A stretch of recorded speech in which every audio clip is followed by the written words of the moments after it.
మీ దగ్గర ఇంకా 2000 రూపాయల నోటు ఉందా? అయితే ఈ వీడియో పూర్తిగా చూడండి.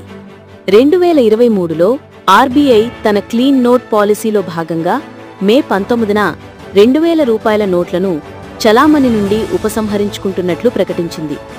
ఈ నోట్లను సాధారణ బ్యాంక్ శాఖలలో డిపాజిట్ చేయడానికి లేదా మార్పిడి చేసుకోవడానికి ఉన్న సౌకర్యం అక్టోబర్ 2023లో ముగిసింది.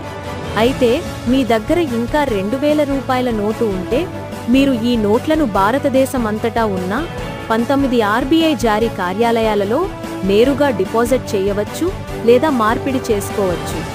లేదా మీరు మీ 2000 రూపాయల నోట్లను భారతదేశంలోని ఏ పోస్టాఫీసు నుండైనా మీ ఆర్బీఐ జారీ కార్యాలయానికి మెయిల్ చేయవచ్చు. తద్వారా అవి మీ బ్యాంక్ ఖాతాలో జమ అవుతాయి. ఇలాంటి మరిన్ని వీడియోల కోసం ఇప్పుడే మా ఛానల్ను సబ్స్క్రైబ్ చేసుకోండి. అలాగే బెల్ ఐకాన్ మీద క్లిక్ చేయండి.